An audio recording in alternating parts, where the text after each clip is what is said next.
Today is the third class for the meditation seminar. We're going to discuss the matter of human energy, of our bioenergy, and how we can consciously, through meditation and some breathing techniques and other techniques, learn to raise the level of our energy. Because the level of our energy is directly related to our mind and to our consciousness. The concept is that in this process of evolution, there is a spiritual energy which exists at the base of the spine, and it is moving upward. Wendy, you're exactly in front of the camera. You're sitting in front of the camera.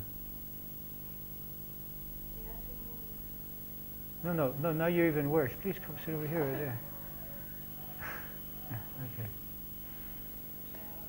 Okay. That there is an energy in the bottom of the spine, which is called prana or kundalini, and that as an individual evolves, this energy moves upward. And as this energy moves upward, other levels of consciousness are awakened.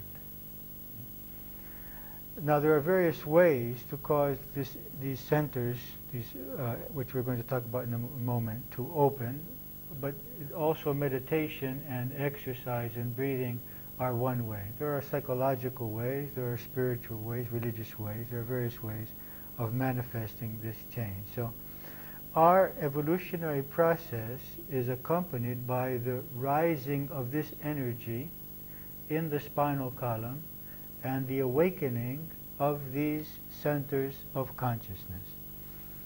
Now, what are these centers of consciousness? There are many systems, and some systems report that there are 5, others 7, others 12, others 14, depending on the system. We're going to talk about 7 centers of consciousness. Now, the first center is at the bottom of the spine, at the coccyx, and it governs our sense of security, our need to protect ourselves and to create a feeling of safety. So when we're functioning from that level of consciousness, whatever we do is an attempt to create an environment in which we feel safe and secure. That could be by obtaining a love partner, or by having money, or by having people around us that love us, or by belonging to a group, or having a house, anything that makes us feel secure, having food. So when we function from the first center of consciousness, we are seeking security. A great percentage of our time and energy is devoted to this process. The second center of consciousness has to do with pleasure and satisfaction of our needs. And so when we function from that center, we are seeking to satisfy various sensual needs, whatever they may be, to receive stimuli from the environment, whether they be chemical or visual, for example, watching television or eating something that satisfies us, or sexual pleasure, or drinking, or taking tranquilizers, or anything which creates a state of either excitement or relaxation or pleasure. So the second level of consciousness is the seeking of pleasure or satisfaction. Not that there is anything wrong in any of those inherently. It's just that when we become addicted to something, then we lose our freedom. So when we become addicted to something in order to feel security, we lose our sense of freedom and our sense of security, because when we're addicted to a certain person or situation, then we can never feel secure because we're always afraid of losing it. And when we're addicted to a certain substance, such as coffee or cigarettes or anything like this, we can't be happy, we can't either have energy or relax without them. And also, they gradually destroy our health. So it's an addictive situation in which we lose our freedom to create health or to be free in our lives. The third center, I'm saying these briefly because we have already discussed these in the first year of the Self-Knowledge Seminar. Okay, so you already are aware of these.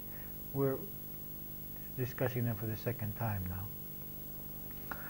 The third center is the center for power or for affirmation. And everything that we do when we are functioning from this center is to try to get affirmed or to have power over our environment. So we want other people, we do what we do in order to have other people's acceptance, approval, love, or in some way have power over them. So these three first centers together consume about 90% of our time and energy.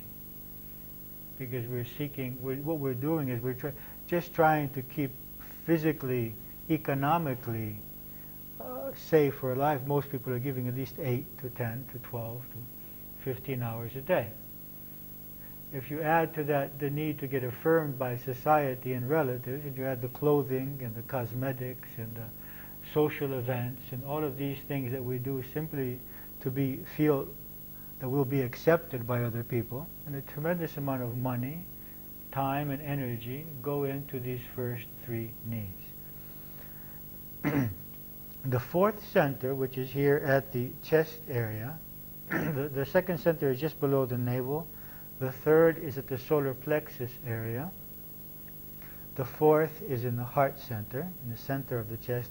It doesn't correspond to the physical heart. It's in the center of the chest.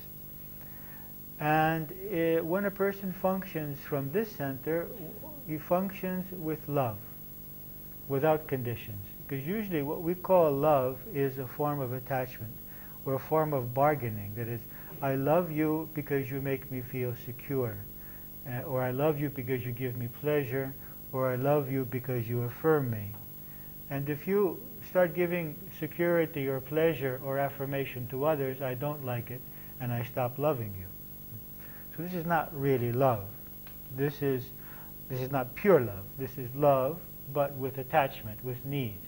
You see? So as long as the needs are satisfied, we feel love. But if the needs are not satisfied, we stop feeling love. And we can even feel hate. Because we were expecting this person to give this security or pleasure or affirmation only to us. So when we are able to raise this energy in any way, either psychologically or spiritually to the heart center, we begin to have a love which doesn't depend on what the other person does. It's not based on the fact that they're giving us anything. We love them as they are and whatever they do. This is a form of unconditional love. Now at this level of unconditional love, we usually feel that for a few certain people. For example, I love my child unconditionally. I might love my spouse or my brother or sister or parent unconditionally. And I may be able to maintain my love for those beings, whatever they may do. In most cases, it's not true. In most cases, the love, even for children or siblings or spouses, is not unconditional. But we might be able to do that. Or for a good friend. When the energy rises to the fifth center here in the throat, which is also a psychic center, a creative center, we begin to feel this kind of love for a wider circle of people. We become more identified with society, more interested in how our brothers and sisters in society are, and more interested in serving them. From this center, we begin to function like cells in a body, whereas the cells serve the body. They don't have their own life. There would be no sense in a cell accumulating blood or accumulating oxygen for the future. So I mean, he lives, the cell lives for the body. It lives for the good of the whole, and it serves the whole. And the body, the consciousness of the body, cares for the cell. It gives it food, it gives it oxygen, it gives it nutrients, it gives it hormones, it protects it with the antibodies, it takes away its waste products. There's a total relationship of one serving the other. That is, the cell serves the body, and the body supports and protects the cell. When a person arrives to this fifth state of consciousness, this is the way he begins to function in relationship to society. He does not feel so much need for a personal life. He does not feel so much need anymore to fulfill these first three needs of safety, pleasure, and affirmation, because he has solved that problem internally.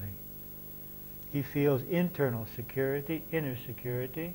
He feels inner satisfaction, and he feels inner self-worth. So he doesn't have to spend so much time and energy and money in order to affirm these three things. So much energy is left over to give to the whole. And he gets into what is called the flow, the dharmic flow, or the flow of nature, in which he is supported now, he or she, we shouldn't always use the masculine. He or she is supported in this process so that they experience what is called an abundance. He may not have, he or she will have exactly what they need in order to live happily, to feel fulfilled, and to fulfill their life goal, to do what they were born to do with their lives. They may not have luxuries, but they will have meaning. They will have satisfaction. They will have inner peace. You see. So sometimes we have to choose between a luxurious life and a happy life, because a luxurious life doesn't necessarily mean a happy life. So what makes a happy life is a life of meaning, a life in which a person gets up in the morning and feels, today I am going to do with my life things that have meaning to me, things which are important to me, things which make me feel good about myself and what I am doing. You see. That could be in any environment. There's no special occupations. I mean, bringing up children could be this way, doing scientific research could be doing this way, cleaning the streets could be doing this way. Any job, any function can be performed in this way if this is what the person has been born to do. We'll get into that at another point in the seminar. If the energy rises to the sixth center, here in the forehead, then the person begins to experience what is called the witness.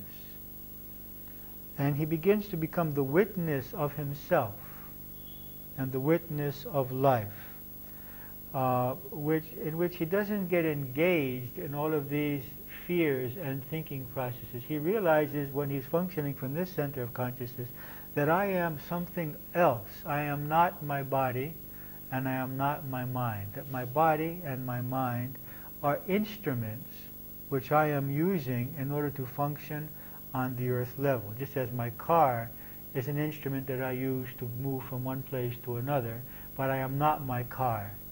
And if my car has some problems, then I am not in danger. The car is in danger, and I can fix it. So if the body has some problems, I am not in danger. And if the mind has some problems, I still am not in danger because I am not the mind, you see. So when it's functioning from this level of consciousness, things are completely different. Often other people cannot understand this person's way of reacting emotionally because he cannot recognize death as a problem. He cannot recognize loss as a problem because he realizes that the body and the mind are very temporary. And so he cannot be so concerned. I mean, he will understand that this other person is upset and he will want to help that person, but he's not going to lose his peace because someone died or someone lost their fortune or whatever happened, because he realizes these are simply temporary physical situations which serve the evolution of the soul. he loves, but he may not love in the way that other people want him to love. Other people, when people are unhappy, they want other people to get unhappy too. They want them, they want to feel that you're really feeling how unhappy I am.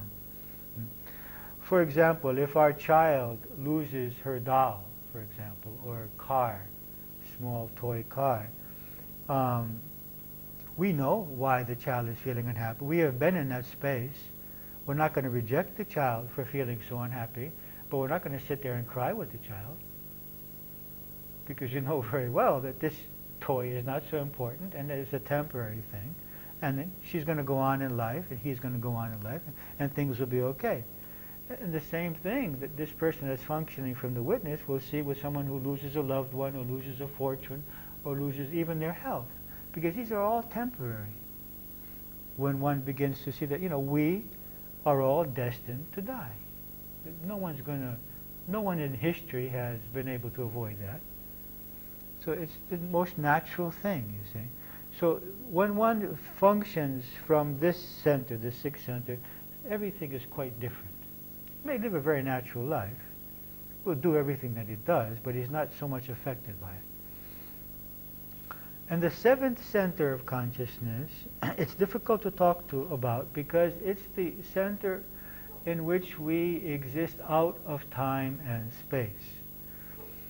It's what one experiences at that level is what Abraham Maslow, psychiatrist, has called the peak experience, or which is called samadhi, in which we cease to experience separateness from creation. So we are living the illusion of separateness from God, separateness from people, and separateness from the physical world around us. In everything that we experience, there are three entities. There is the subject, the object, and the process of the interaction. For example, there are the listeners, the speaker, and the process of speaking. In reality, behind all of that, there is only one being who is speaking to himself. You see. So when this person rises to that level of consciousness, then he ceases to experience himself as something separate from nature. He experiences the ecstasy of oneness, much as in sexual orgasm, two people experience a loss of separateness. But this is now a spiritual orgasm, a spiritual state of loss of identity. I think Christ was speaking from this state when he said, I am in you and you are in me, and I am in the Father and the Father is in me. He was speaking from a state of total oneness. And I am consciousness, and as consciousness I am you, and you are in me as consciousness, and I am as consciousness I am in everything, and everything is in me. So in the Emotional Harmony Seminar, we work quite a bit on trying to free ourselves from these first three centers by discovering the beliefs which limit us to those centers. And by changing those beliefs through a psychological process, to free ourselves as much as possible through the transformation of the belief system, so as to free that energy, stop feeling so fearful, stop needing so much affirmation, and so naturally the energy begins to rise into the heart center. We can help this process, however, through meditation, both by our concentration and by our focusing on the energy in the breathing technique, which I will show you at the end of the lecture, and which we will start to employ before meditating daily. I'm going to show you a breathing technique which we'll be using, which will be focusing on these centers, energizing them, and letting the energy rise. Now, there is a reason why the energy is not rising now. One reason is that we have little energy, and so if we have a building in which the water pressure is low, the water may not get to the 5th or 6th floor, you see. It will be stronger on the 1st floor and the 2nd floor. So if we consider this to be a pipe of energy, when the energy is low, it's simply not enough to reach the 4th, 5th, 6th centers. So one process is increasing the energy. But this can be dangerous if we overdo it.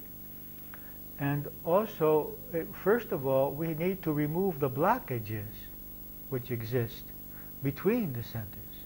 Now, what are these blockages? Because it's like we have this pipe, but it's got rust in it, okay? And this is also a reason why the water is not going up.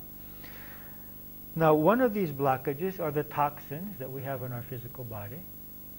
So if we start experiencing these high energy states and we still have these toxins in our physical body from the way we've been eating so many years, we can have physical problems and even emotional problems.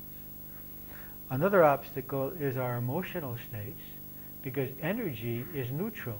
It will amplify whatever is there. So if there's positive feelings, it will amplify them, but if there are negative, it will also amplify them. And it will bring the subconscious to the surface. So the subconscious is like this long hall between the personality and the soul.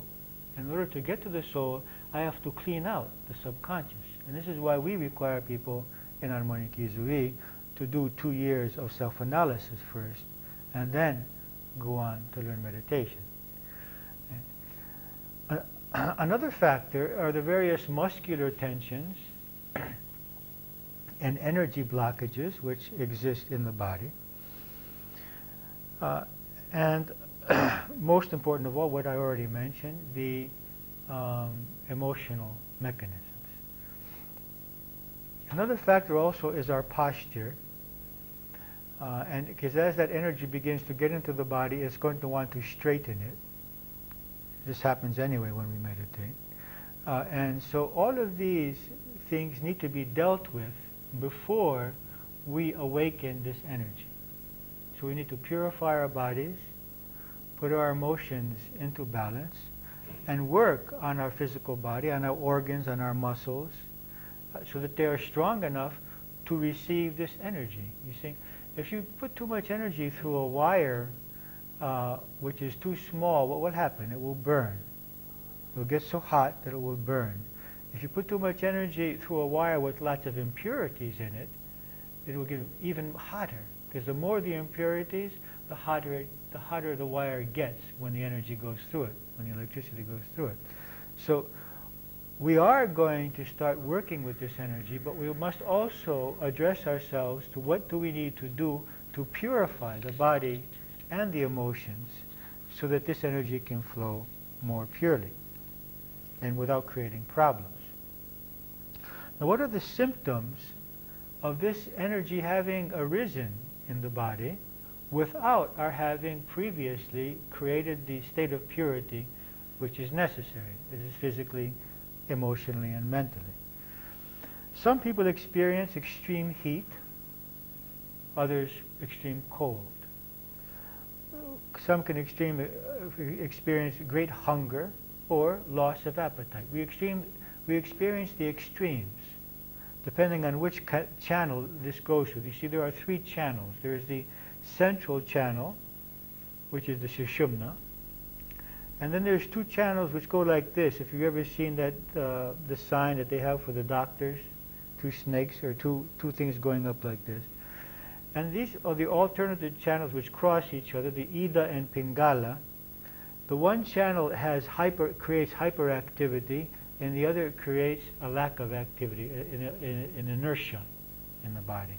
So when this energy begins to go up, if the central channel is blocked because of toxins or emotional states, then the energy is forced to go through the right or left channel, and sometimes alternatively, which means that this person can experience alternative states: hot, cold, hunger, lack of appetite, sexual desire, aversion towards sex, high emotional states, depression.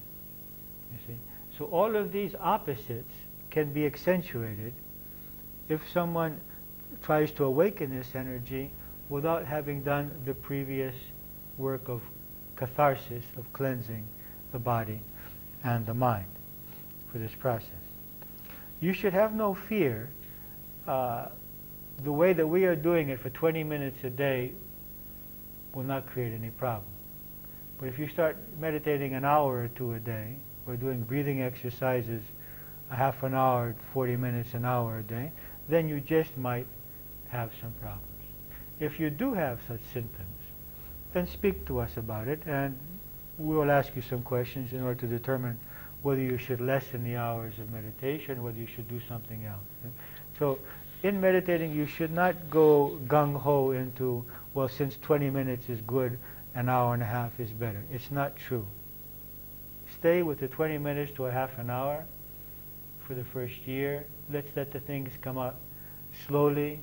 Let's purify ourselves slowly. And let's do everything else around that which is helpful. Now, what is helpful? Fasting can be helpful in order to purify the body. We would suggest 1 day a week. We don't suggest long fasts, but you might want to choose 1 day a week in which you would like to either just take water or juice or fruit or vegetables only. You know, eat more lightly that day. That is one way of purifying the body. And if on those days you want to employ in the beginning some kind of yogic cleansing technique, such as enemas or stomach wash, washing out the stomach or washing out the intestines, that can also be done. And if you want sometime we can explain those to you. But they're also in the books Yoga Yaikia and the Aftotherapia and Diatrophia Ieke. In these 3 books, there are details on these cleansing techniques. The second aspect is a pure diet. Now, yoga clarifies that there are 3 states of matter, three states of everything in this physical world. One state is called tamas, the state of inertia. Now, the foods which create inertia in the body are foods which have been cooked too much, foods which have been processed. So anything that doesn't spoil, except for some grains, is probably going to create inertia. If something is alive, it should spoil. So when you can leave it on your shelf for more than a month, then you know that's not a live thing. That's a tamasic thing. If it's in a can, if it's in a box, if it's got preservatives, if it'll last a long time, it cannot be alive. Whatever is alive deteriorates. Okay? So anything in cans, anything in boxes, anything that's processed, anything which is cooked and eaten the next day, anything which is overcooked, it's lost its prana. It's lost its vitality, its energy. Because all energy comes from the sun. Okay? And that energy is a pranic energy. Besides the chemical energy, there's a pranic energy which we see. If we go to the farmer's market, we would not buy a head of lettuce in which the leaves are like this. We want to find one in which the leaves were supple, they were strong. If you take them, they would come back to their place. Okay? You wouldn't buy a carrot that was like that, or a cucumber, because you see, it doesn't have energy. You see, the prana, its life force, has moved out. Whereas in the fresh vegetables and fruits, the life force is still there. The life force is also in the grains, because if you put water on them, they'll sprout. So there is life in there. So when we take this life force, this is called sattva. The inertia is called tamas. It's a state of tamas, a state of inertia. When we eat these kinds of foods, our mind becomes dull, our energy level becomes less. The other kind of food is rajasic food, which makes us hyperactive. That is meat and spices. Because when we kill a cow or a sheep or a pig, the adrenaline which is in that being is dispersed into all of the muscles. And so we're eating anxiety, we're eating fear. So we're eating these vibrations of violence. Now, we're not saying that we're not killing also the carrot, and we're not killing the lettuce, but they have a different vibration. It's a different vibrationary level. So when we eat meat, this creates a rajasic state. And this is why most meditators either choose to stop eating meat when they start meditating, or throughout the years as they meditate, they lose their appetite for meat, even for chicken or fish. I haven't eaten fish, chicken, or birds or meat for 30 years.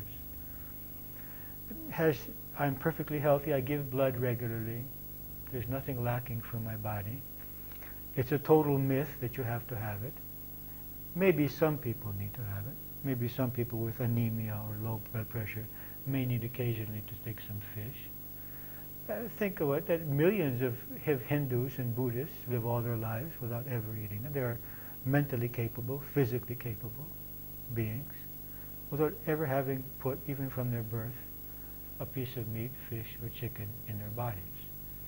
So do not be fooled by this myth that you have to have meat. So what is also intense, adding too many spices also can be rajasic, and some vegetables can be rajasic or stimulating, specifically garlic and onions.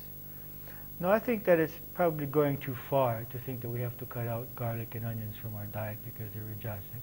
They also have many health benefits too. So each of you is going to have to find for yourself what you want to do. I'm not telling you you have to stop eating meat. I'm suggesting it. I'm telling you that you don't need it. Whatever you do, however, I would suggest you do it slowly and gradually, any changes that you make, so that your body can adjust to that process. I did feel a lack of energy the first 2 years that I stopped eating meat, and then there was no problem at all. So you might want, because I stopped like that, but you might want to do this as a slow process if you want to do it. The sattvic foods, the foods which create harmony and in the body and in the mind, and give peace to the mind but give energy also, are all of the fresh vegetables and fruits, grains, nuts, but not roasted and salted, fresh nuts, preferably soaked. Grains and legumes in their whole wheat, whole rice as much as possible, so that they're more alive. And what is especially beneficial is sprouts, making sprouts from wheat or from alfalfa or from mung beans or even from chickpeas. You can make sprouts from just about any of these things. It's full of life force. It's just full of enzymes and life force. And of course, a certain amount of dairy. And the best form of dairy products is yogurt, but fresh yogurt, not the kind that will last a month in the refrigerator. The kind that lasts a week or so. The fresh, live yogurt. Okay, so two things we have discussed now as preparation for meditation, as an accompanying meditation in our life, is to be careful now about what we are putting in our bodies. So that means if you like fasting 1 day a week or fasting a few hours a week, I don't know, you see what you can do, and eating healthily. And more important than everything, as much as possible, eating live things, live food. The third aspect of preparing the body for this process is exercise. Now the yoga asanas were actually created for this process. Now in the West, very few people actually do yoga.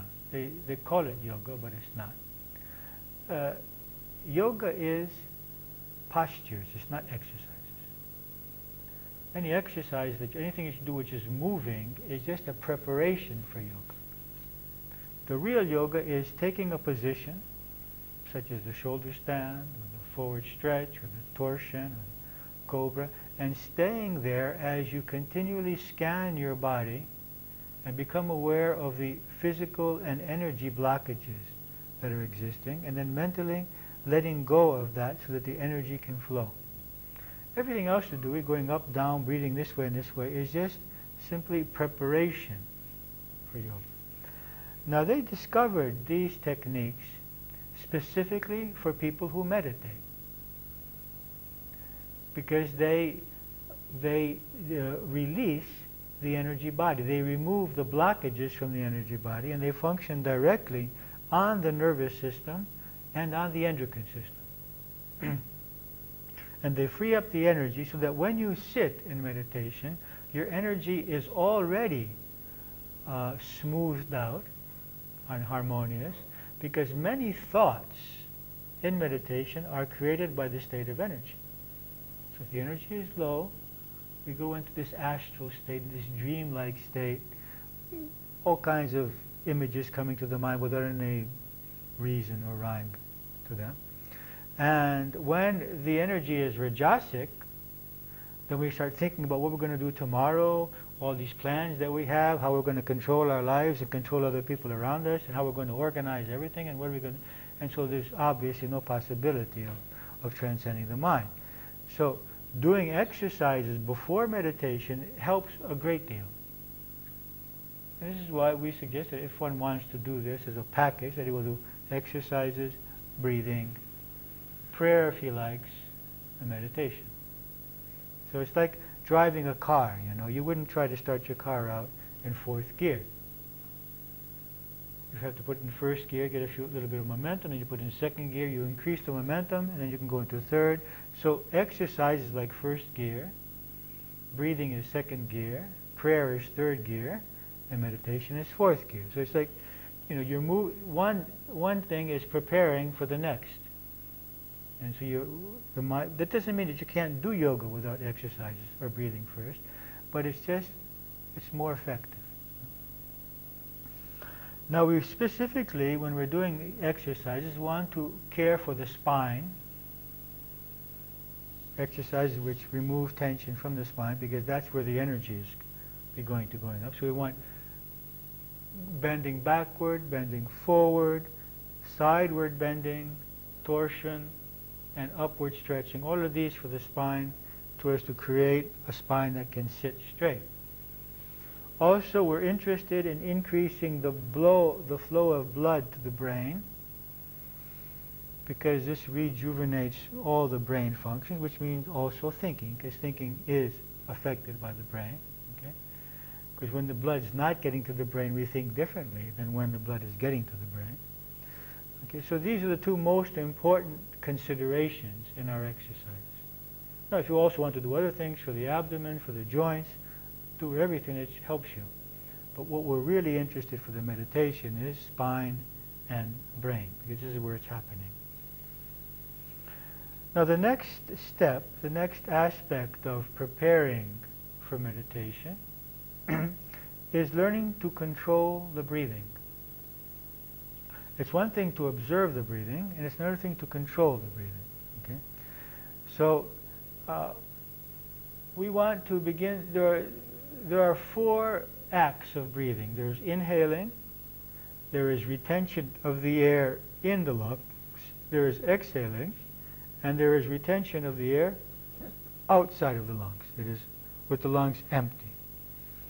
So we are going to use what is called the square breathing before meditation. We did it last week also, where we are going to try to make the count even. That if I'm counting to 3 inhaling, then I will hold for count of 3, I will exhale for a count of 3, and then I will hold empty the lungs for a count of 3, and then I inhale for 3, and so on.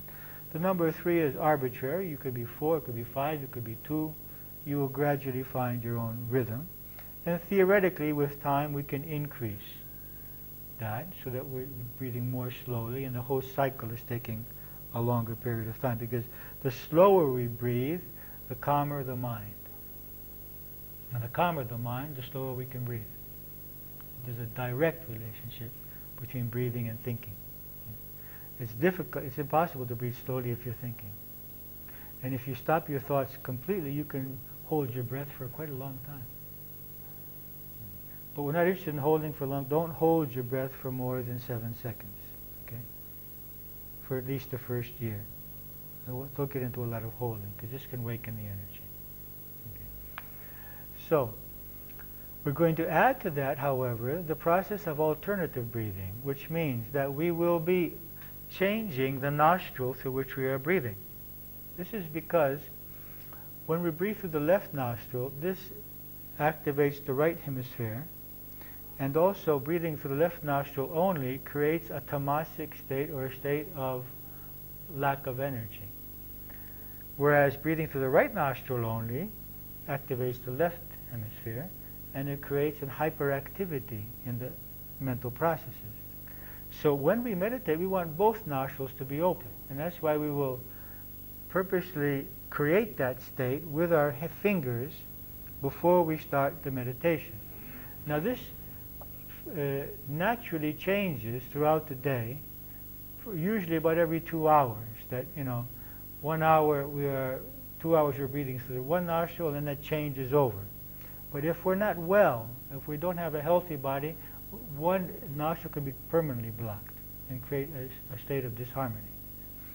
But anyway, just before meditation, we want to create technically, to Legstone, purposely, a state of both nostrils being open. So what we do is we sit straight. We have our hand like this, with the right hand always, never the left hand, unless the right hand has some serious problem. We use our thumb to close the right nostril, and we exhale through the left. Then we inhale through the left.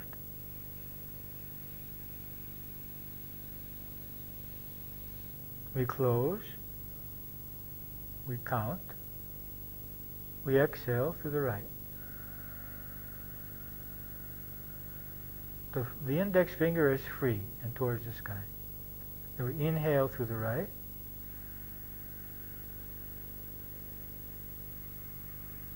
We close, we hold. We exhale through the left. So that was one cycle, okay? So we are combining here breathing with the square breathing, so that I'm counting my breaths. I'm counting 1, 2, 3 on the inhalation, then I hold, but I'm alternating nostrils. Now, if you get confused, it's very simple. You exhale from a nostril, and then you inhale, and the change goes after the inhalation, after the holding, you see? So you exhale, inhale, change. Exhale, inhale, change. Exhale, inhale. So it's very simple, so that you don't get confused, okay? Now, I don't think we will add that this week, but I'm going to describe it to you, but we will add it next week in the actual meditation. And that is, we're going to combine the third factor. So we're controlling the rhythm of the breath. We're controlling the nostrils. And now what is the mind going to be doing? We're going to imagine that we inhale the energy, like this, we're taking, as if these energy centers are open to the environment. And that as we inhale, we're taking the energy into the solar plexus area. Then when we hold our breath, we feel it move up to the heart center. As we exhale, we feel it moving up through the neck. And in holding the breath without inhaling, that is in the retention without air, we're focused on the forehead. So through each breath, we are taking this trip from our solar plexus, through the heart, through the throat center, to the forehead. And this is moving the energy upward. Okay? And this is helping with this process of raising not only the energy level, but where the energy is focused. Rather than be focused down here in all of these thoughts, we are purposely, with our will, moving the energy to the higher centers. Now, I would like you to do this for 5 minutes. We'll start this from next week. This week I just want you to get into the alternate breathing with the counting so that you don't get too confused. Next week we will add the centers. But don't do it more than 5 minutes, but don't do it too little either. Use it. It's helpful. It's helpful for your health. It not only helps for meditation, but it's a very beneficial technique for increasing the immune system and for relaxing the nervous system. It's one of the most beneficial techniques which yoga has to offer. Now, another aspect which will help with meditation is also deep relaxation, which I would suggest that you might want to employ after your meditation if you have time, because sometimes we can create tension in our meditation by our sitting or by our trying to focus. And so often it's nice to do even a 10 minutes or 20-minute relaxation after the meditation if you have time. And in this case, we can just let the light come through the body, allow it to go to any areas of the body which need healing. Just heal the body, heal it. Let it go even to emotions which need healing, to parts of the emotional body which need healing. And one last aspect, which we won't discuss today, but we will start as of next week, and that is, it's very important for meditation to lead an ethical life. It's difficult for the mind to let go when we're feeling guilt, when there's something that which we have done which we don't approve of. Just as it's difficult for the mind to let go if we're feeling fear, or if we're feeling anger or attachment. So actually, as we'll discuss next week, the whole process of Raja Yoga, the path of self-control and the path of meditation, starts actually with what are called the yamas and the niyamas. That is, 10 guidelines, like the 10 commandments, and which we are asked to try to live by, because you can't live perfectly by them until you're enlightened, but at least to try. And we'll discuss them next week. They are guidelines for living, which if we live in that way, it'll be much easier for us, much easier for this energy to rise. Because if we're telling lies, if we're cheating, if we're behaving in ways which we would not like other people to behave to us, it's very natural that we're going to feel insecure, and that our energy is going to get locked up in the first 3 centers, and it's not going to be able to move up into the centers of love. Or when it does, we're going to have such inner conflict that we're just going to have to make some changes in our lives. But we'll discuss that next week. Okay, now, you just press the red button on the side there, Maria. There's a red button there on the side. Just push it in. Okay. I think that's about it for today. Let's do our meditation now, and then we can see if you have any questions afterwards, okay? So take a position for meditation.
Okay, we're going to start first with the alternate breathing.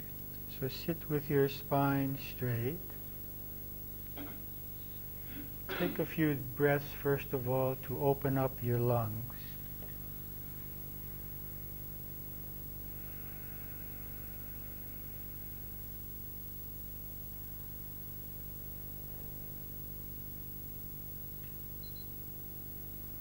Okay, now bring your right arm up.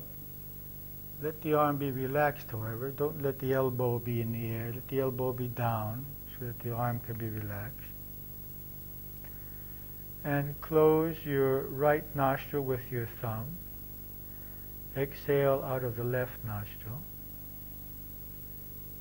And inhale through the left nostril.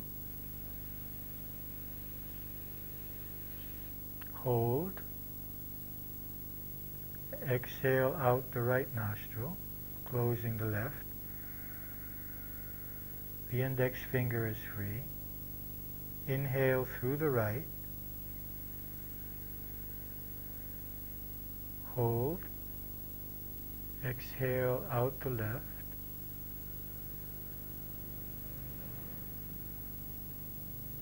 Inhale through the left. And continue now at your own rate, counting to yourself so that each act of breathing is the same duration. Inhaling, holding, exhaling, and holding without, as you change nostrils.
Continue a little more, a little longer, changing nostrils and counting as you breathe.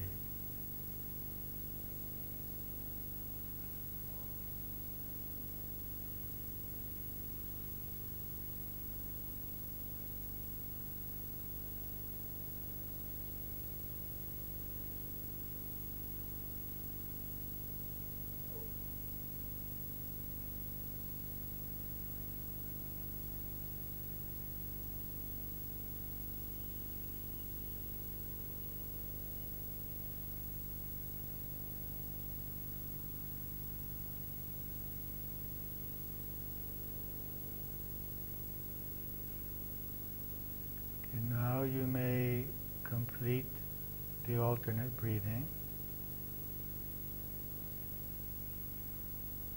Sit with your spine straight.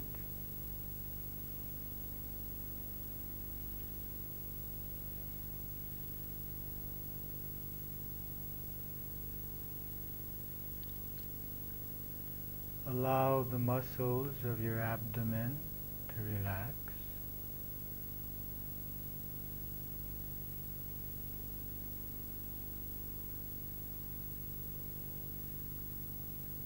Allow your solar plexus to relax.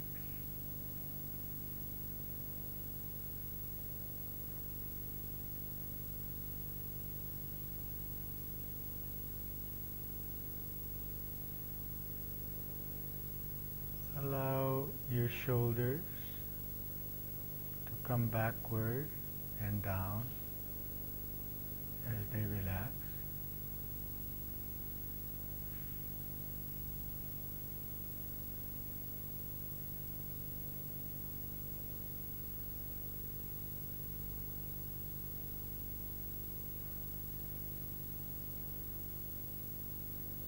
Now feel the muscles of your face.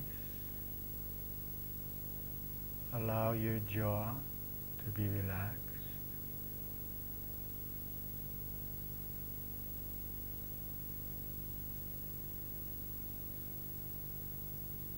Allow the cheeks, the muscles of the cheeks to relax.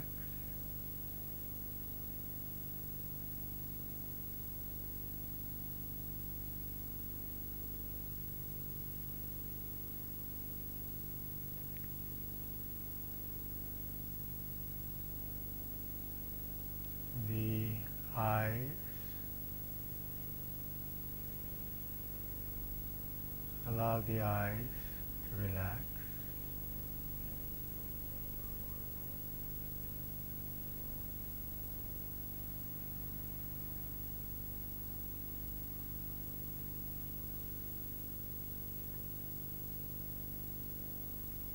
Focus on the center of the forehead.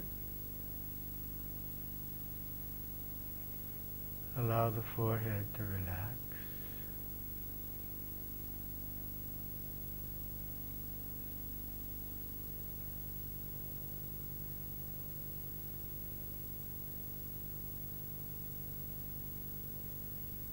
If you like, you may make any inner prayer or invocation which is suitable to you.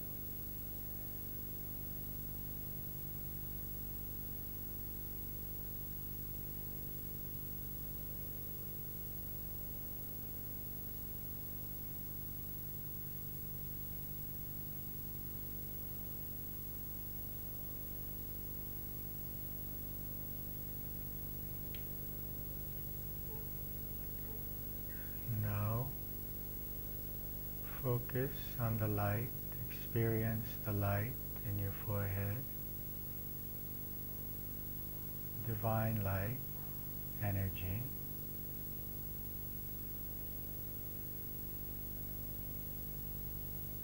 Allow the light to flow through your head to fill the skull.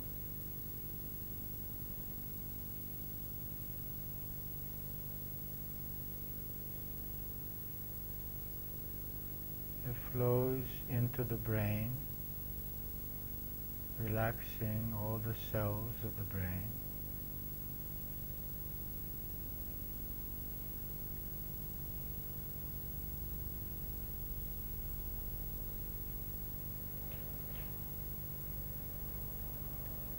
Allow the light to flow into your neck and throat to relax that area.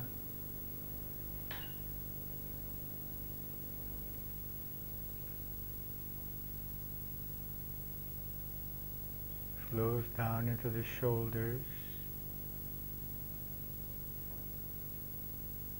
relaxing.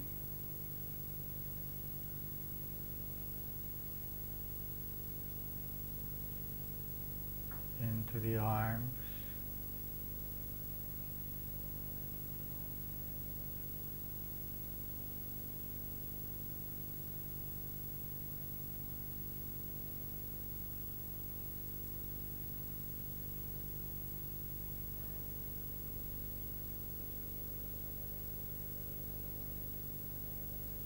now focus on the center of the chest, in the heart center. feel the light there.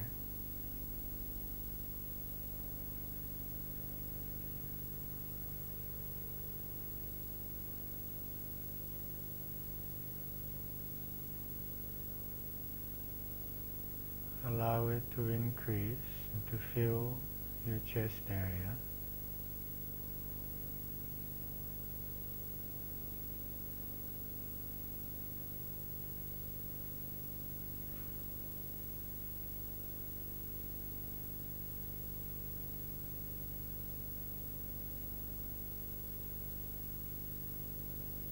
And allow the light to flow into the solar plexus. Relax that area.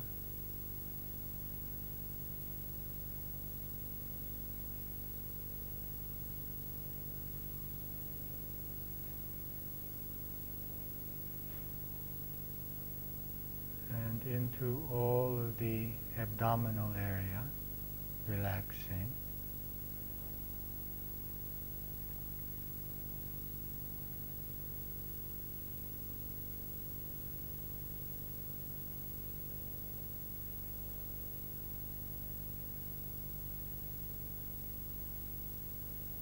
And even into the legs.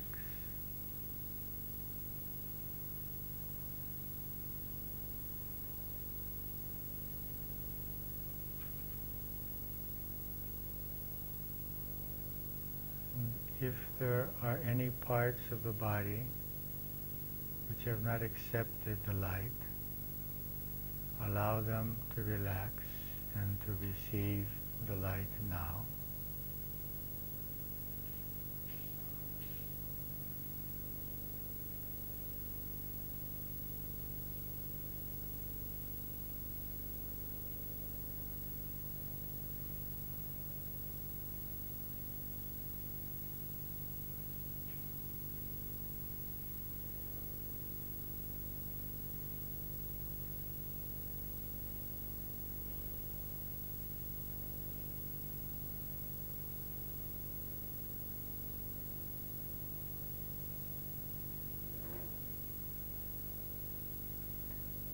Allow the light to grow and to surround the body.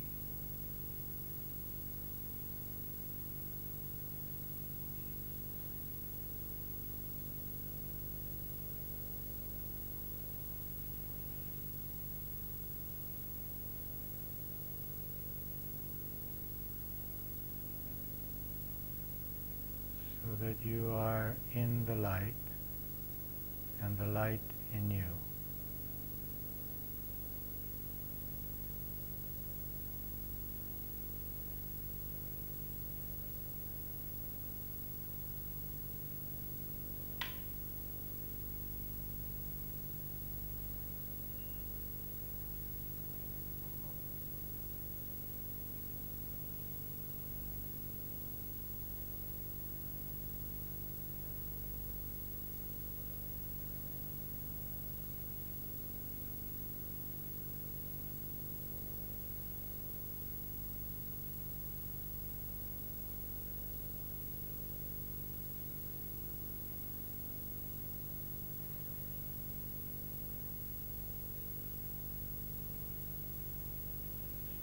Remain in this state, allowing light to fill the mind.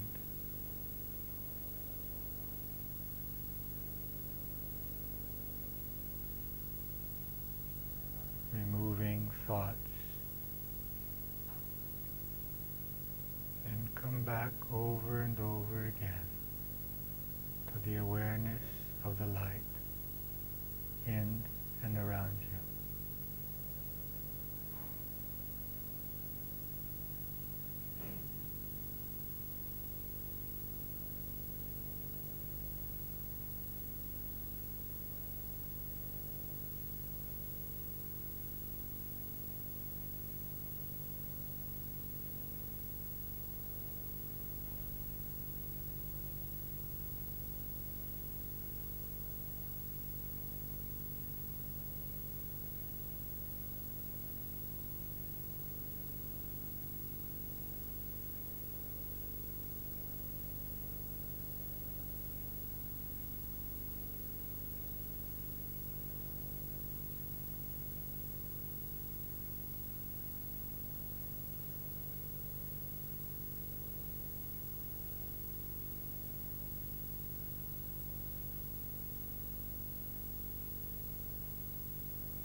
bring it back to the awareness of the light.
begin to return to the waking state. Relax your body and your concentration.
Okay, do you have any questions?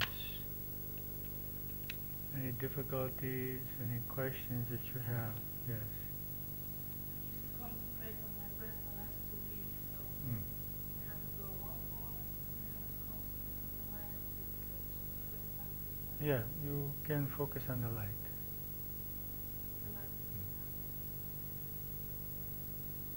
Yes?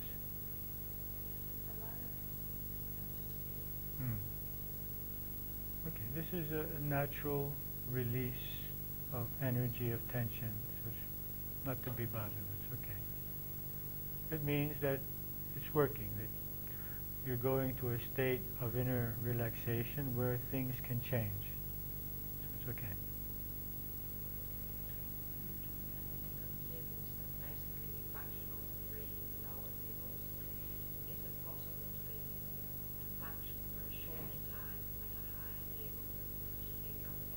Yeah.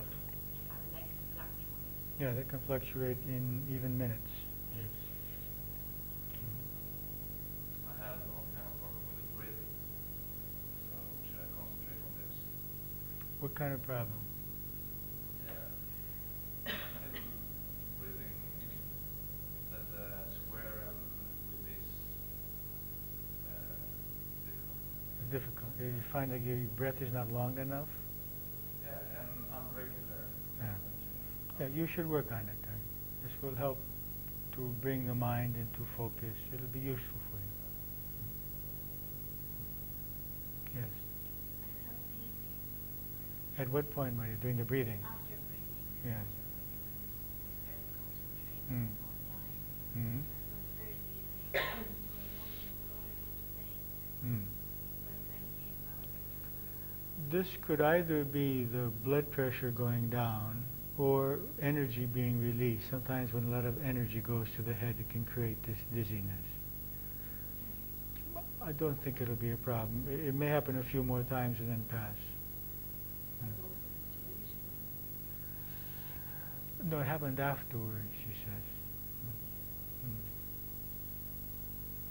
Yes?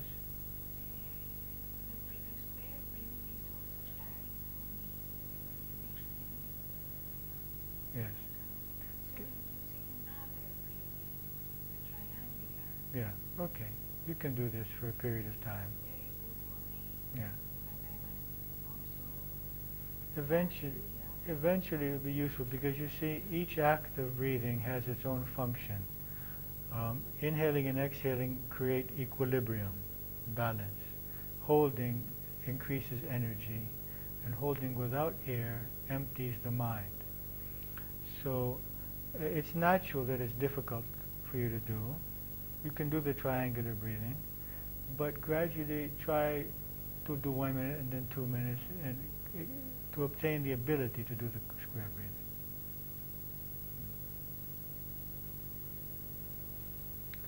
Any other questions? Anything else you want to say?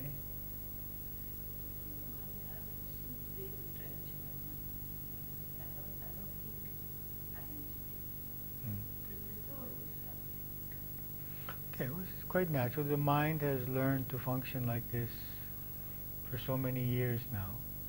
It's not easy to change it. Did it ever happen by attempting, trying again and again? First of all, you shouldn't be trying. Just very calmly, when you observe that the mind is thinking, bring it back to the light without feeling failure, without feeling frustration, without feeling, that you have not done what you want to do. Because if you get into this, it will not help. No, I don't feel any. I don't feel. Mm-hmm. But I keep on bringing, trying to bring my mind, trying Mm-hmm. not think, but they keep on coming. It's a matter of time. It's a matter of training. You're training your mind to do something which it hasn't learned to do. And for so many years, it has learned to do the opposite. It's learned to think continuously. So it takes time.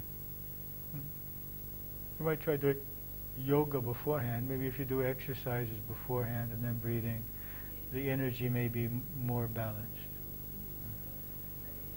Also try it in the morning when you just wake up, rather than now, because It's very difficult. In the morning I'm so energetic and thoughts coming like mad. when you just wake up. When I just wake up. Okay.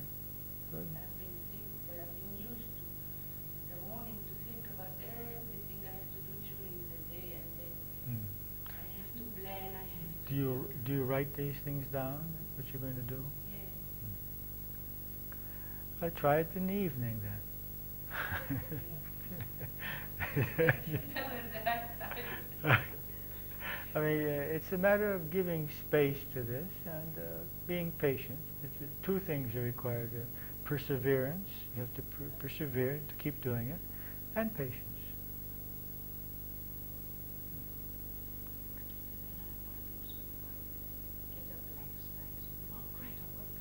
Yes. I mean, I'm thinking again. Yes, exactly. This is a very common problem. Anything else? It's not about this, it's about the food that you're talking about. I wanted to ask you about the garlic because I'm curious. I don't take antibiotics, so when I'm sick, I eat garlic. Yeah. I love the garlic. Yes, that's good. Yeah, it's fine. Well, why would it be negative? No, it's positive for the health. It's positive as an antibiotic. It's positive for lowering the blood pressure. It's positive for cleaning out the system. I shouldn't have told you this. This would be something that someone would do in the last stages of meditation, if one has decided to live a monastic life. And, I mean, there are so many other things we need to do in order to create the right environment for meditation before this. This is like a small, very small thing. Yeah, it can create energy. But it's not a problem now. Maybe in 20 years you might want to consider it. I avoid garlic because I just don't like it. Not because I feel and if it's in the food, I'll eat it. But, I don't seek it. Anything else? You cited, I've read so much about cayenne that is so, because I suffer from bad blood circulation. Mm-hmm. And cayenne pepper is very good for it opens the vein. Yes. And this is also when you said brown spices that Mm-hmm. contradict. I don't think, yes, some things are contradictory. For example, some things may help health, but may not help transcending the mind. But I would think at this point, you should take the cayenne since it helps you with your circulation. And maybe after many years you might decide, but there are so many other things you can cut out.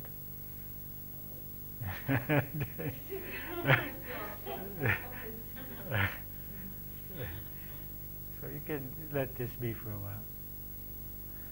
Okay, try to meditate daily. This is the way you can succeed in this. And we'll meet again next week. And do the breathing now, the alternate breathing before the meditation. Okay. Have a nice week. Thank you. Okay.